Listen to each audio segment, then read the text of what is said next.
Something unexpected happened with James Anderson, and no one understood the real reason behind it until now. For years, crowds around the world watched him walk calmly to the bowling mark and deliver the ball with smooth movement, never realizing what invisible work was happening behind that simple action. This is not just another sports story filled with noise and excitement.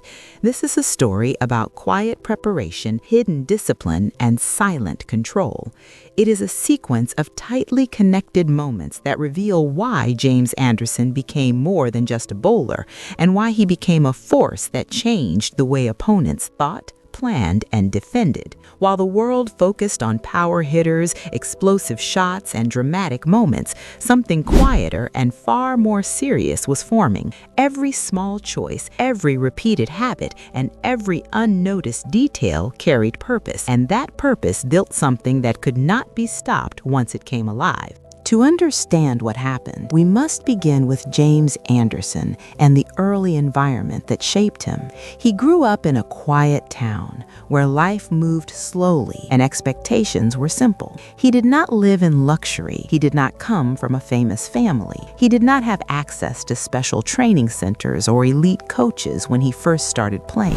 His life was built around ordinary routines and ordinary surroundings. But inside that ordinary life, something unusual was quietly forming. From a young age, James Anderson developed a relationship with routine that most children never build. He was not interested in shortcuts. He did not want fast success. He found comfort in repetition. He found confidence in structure. He found stability in doing the same things again and again. While other children became frustrated with slow progress, he became calmer. While others wanted praise, he wanted improvement. Cricket was not a source of fame for him in the beginning. It was a place of focus.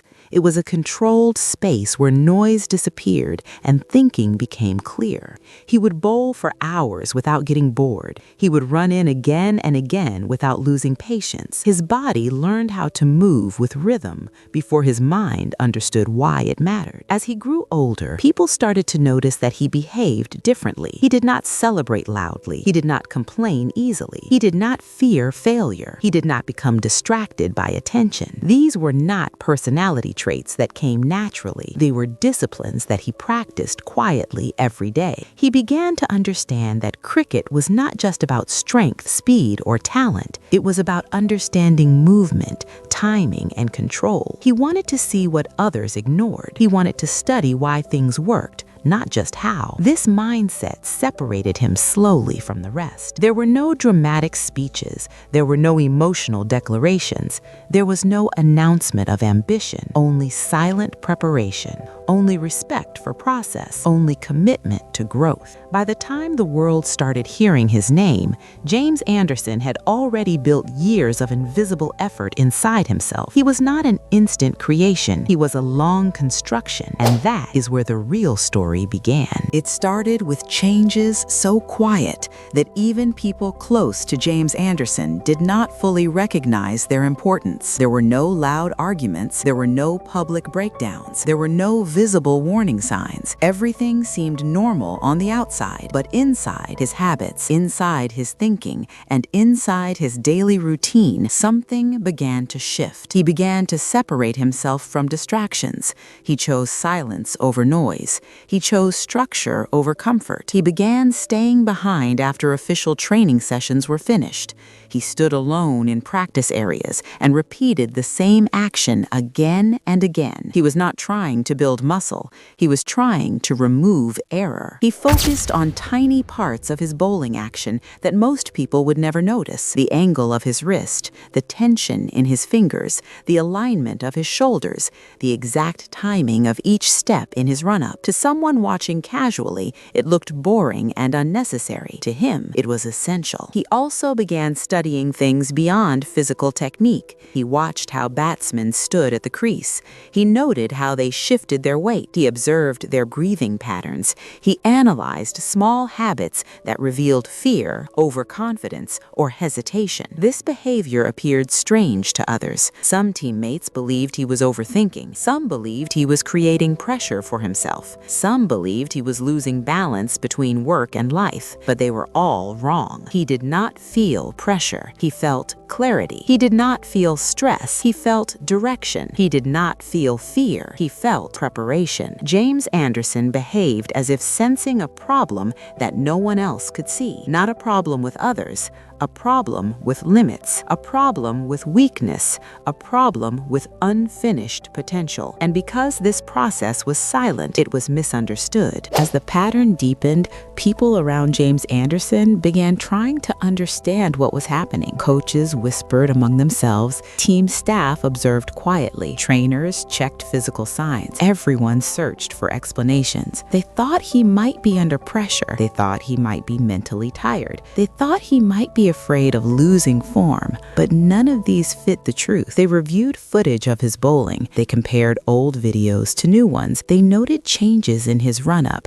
They noted changes in his release. They tried to ask him direct questions. He answered politely, but never explained fully. The confusion grew. Why would someone work so hard when things were already going well? Why would someone disappear into silence when praise was available? They could not see what he was building. He was not running from fear. He was running toward precision. He was not fixing damage. He was designing control. And so they remained confused. Despite all the confusion that existed around him, one thing about James Anderson never changed, and that was the strange, almost obsessive focus he developed toward a single specific detail of the game. This focus was not on speed, and it was not on aggression, and it was not on physical dominance. Instead, it centered entirely on something that most people in cricket barely noticed or understood: the seam of the cricket ball. This thin, raised line became more than a part of the ball to him.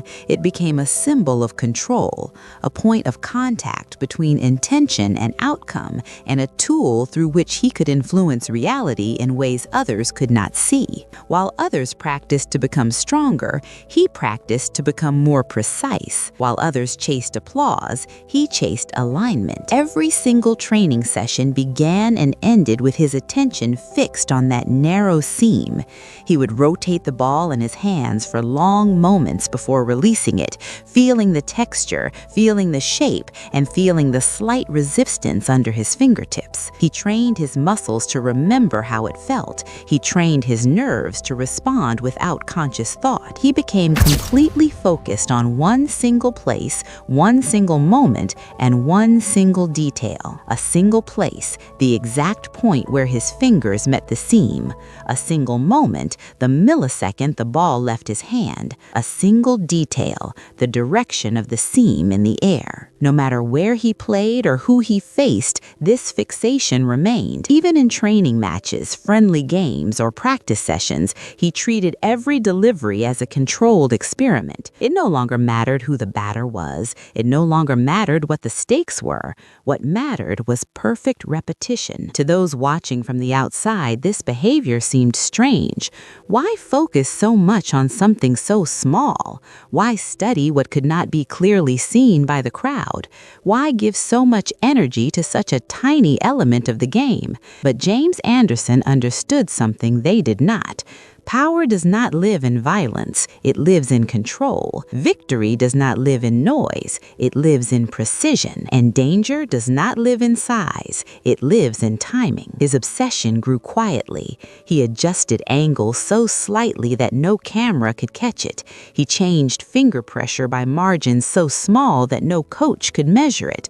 He trained himself to feel changes in wind that others could not sense. He memorized the behavior of the ball in dry air, humid air, cold air, and warm air. He did not guess, he tested. This was not panic. This was not fear. This was not weakness. This was architecture. This was planning. This was power forming. Then, without warning, the secret he had been building quietly began to reveal itself to the world. It was not released with announcements or media campaigns. It did not arrive with celebration. It simply appeared in real matches against real opponents at moments when it mattered most. The cricket ball began to do things that batters had not prepared for and could not easily understand. At first, it looked small, a late movement in the air, a slight change of direction, a tiny moment of hesitation from the batter. But over time, patterns emerged. This was not chance. This was not favorable conditions. This was not luck. This was control unfolding in real time. Batters who had built their reputations on confidence started to feel uncomfortable. Their footwork slowed. Their decision-making became hesitant. They began to second-guess what they were seeing. The ball left James Anderson's hand looking harmless and then changed its path sharply. It was calm in the air. Then it turned dangerous. Commentators started to speak about it. Analysts slowed down footage and replayed it frame by frame. Fans who did not understand the technical aspects still felt the tension. Something had changed. Something was different. Something was not normal. His teammates began to look at him differently. They no longer saw the strange, silent man at the edge of practice sessions. They saw a controlled force. They saw reliability. They saw precision. Confidence replaced confusion. The first real clue had appeared, and it was no longer invisible. It was visible in hesitation. It was visible in batters stepping back. It was visible in scoreboards and dismissals. The quiet work had surfaced. The silent system had activated. The hidden design had come alive. James Anderson had crossed the line from preparation to execution, and the world could finally see it. When the full truth finally revealed itself, it erased every misunderstanding that had existed for years. James Anderson was never simply a talented athlete working hard. He was an architect of movement. He was a designer of control. He was an engineer of pressure. The strange habits that once confused people were not symptoms of weakness. They were steps in a process of creation. He had built a weapon that lived in precision, not power. He did not need to roar. He did not need to intimidate with words. He allowed uncertainty to do the damage for him. He built confusion inside the minds of his opponents long before the ball reached them. He understood that fear does not come from violence alone. It comes from unpredictability. James Anderson had mastered swing bowling not as an art, but as a system, a repeatable, controllable, reliable system. He could turn movement on or off. He could adjust length without changing rhythm. He could manipulate timing without breaking balance. This was not luck. This was deliberate. Opponents studied him and still failed. They trained for him and still fell. They tried to prepare and still hesitated because they were facing something that was not built overnight. They were facing years of silent, disciplined, intentional design. He was not just taking wickets. He was controlling tempo. He was dictating decisions. He was shaping outcomes. By the time the cricket world fully understood what he had become, it was already permanent. The weapon was not borrowed. It was not temporary. It was built into him. James Anderson was not only England's greatest weapon, he was a reminder that the most dangerous forces are the ones built quietly, out of sight, and perfected before the world is ready. In the end, this story teaches that greatness is built quietly. It shows that focus, discipline, and awareness